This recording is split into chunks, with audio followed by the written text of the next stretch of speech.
Aranthangi நிஷாவுடைய diet plan 50 நாட்கள்ல 14 kilo குறைச்சிருக்காங்க. சின்னத்திரை, வெள்ளித்திரை, யூடியூப்னு மக்கள் மத்தியில பிரபலமானவங்க தான் அறந்தாங்கி நிஷா. 50 நாள்ல 14 கிலோ அப்படின்றது சாதாரணமான விஷயம் இல்ல. பிரபல பெண் தொகுப்பாளினி, நகைச்சுவை நடிகை அப்படின்னு அவங்களுக்கு நிறைய பேர் இருக்கு. அவங்க ஸ்டேஜ்ல பெர்ஃபார்ம் பண்ணா சிரிக்காத வாய் பாவம் செஞ்ச வாய் தான். ஸோ அவங்களுக்குன்னு நிறைய ஸ்கோப் இருக்குன்னே சொல்லலாம். பிக் பாஸ் 4ல கூட அவங்க கலந்துக்கிட்டாங்க. பெருசா பேசப்படல. அண்ட் பார்த்தீங்கன்னா, அவங்களுக்குன்னு இருக்கக்கூடிய ஃபேன் பேஸ் அவங்களுடைய ஸ்டாண்ட் அப் காமெடி நிகழ்ச்சி கலக்கப் போவது யாருனால வந்தாங்க. அதுக்கப்புறம் பார்த்தீங்கன்னா, நெறைய நிகழ்ச்சிகள்ல கலந்துக்கிட்டாங்க. மிஸ்டர் அண்ட் மிஸ்ஸஸ் அடுத்து முக்கியமா பார்த்தீங்கன்னா, அவங்களுடைய பார்ட்டிசிபென்ட்ஸ் அப்படின்றது நெறைய ஷோஸ்ல ஹோஸ்ட்டா இருக்கிறது, அதுக்கப்புறமா பெரிய பெர்ஃபார்மரா இருக்கிறதுன்னு விஜய் டிவியுடைய பெரிய சொத்தாவே மாறிட்டாங்க. ஈவென்ட்டுக்கு போறது, அது இதுன்னு நெறைய சம்பாதிக்க ஆரம்பிச்சுட்டாங்க. இப்படி போயிட்டு இருக்கக்கூடிய அறந்தாங்கி நிஷா பார்த்தீங்கன்னா, வெயிட் லாஸ் பண்ணணும் அப்படின்னு சூஸ் பண்ணியிருப்பாங்க போல. 50 நாள் 14 கிலோ வரைக்கும் எடைய குறைச்சிருக்காங்க. இது சாதாரணம் கிடையாது.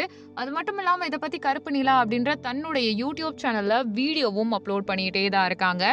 அவங்களுடைய இந்த டிரான்சிஷன் பார்த்து நெறைய பேர் வாய பொளந்துட்டு உட்கார்ந்துருக்காங்க. என்னடா இது நம்ம அறந்தாங்கி அக்காவா இது அப்படின்ற மாதிரி. ஆக்சுவலா இவங்க டயட்ல இருந்து தான் வெயிட்ட குறைச்சிருக்காங்க. டாக்டர்ஸ் இத சஜெஸ்ட் பண்ணுவாங்களான்னு கேட்டா கண்டிப்பா கிடையாது. அதுக்கு ரீசனும் இருக்கு.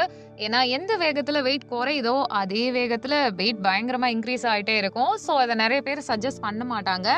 அண்ட் முக்கியமான விஷயம் என்னன்னா, அந்த வெயிட் குறையிறது, வெயிட் கூடுறது இதெல்லாம் தாண்டி எல்லா நேரத்துலயுமே டயட்ல இருக்க ஃபுட் ஹேபிட்ட நம்மளால ஃபாலோ பண்ண முடியாது. இது ஒரு பெரிய பஞ்சாயத்தா இருக்கும். அதனாலவே டாக்டர்ஸ் மோஸ்ட்லி இத சஜெஸ்ட் பண்ண மாட்டாங்க.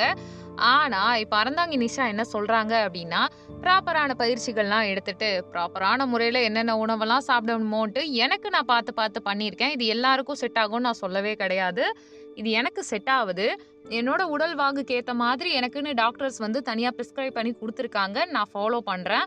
பட் உங்களுக்கு செட் ஆகுமா, செட் ஆகலையான்றத நீங்க முதல்ல ஒரு தனியா ஒரு டாக்டர் கிட்ட சஜஷன்லாம் கேட்டுக்கோங்க. உங்களுடைய உடல்ல என்னென்ன விஷயம் செட் ஆகும், என்னென்ன ஃபுட் நீங்க எடுத்துக்க கூடாது, உங்களுடைய பிபி எப்படி இருக்கு, சுகர் லெவல் எப்படி இருக்குன்னு எல்லாத்தையும் தெரிஞ்சுட்டு, ப்ராப்பரா எல்லாமே ரெடி பண்ணதுக்கு அப்புறமா ஒரு டயட் சார்ட் உங்களுக்கே ரெடி பண்ணி தருவாங்க. அதன் மூலமா நீங்க வெயிட்ட தாராளமா குறைக்கலாம். கண்டிப்பா வெயிட் குறைக்கும்போது நீங்க செம்மையா இருப்பீங்க.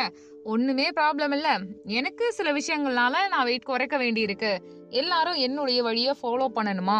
அப்படின்னு கேட்டா, அது கட்டாயமா கிடையாது. உங்களுடைய பெர்சனல் சாய்ஸ் மட்டும் தான்.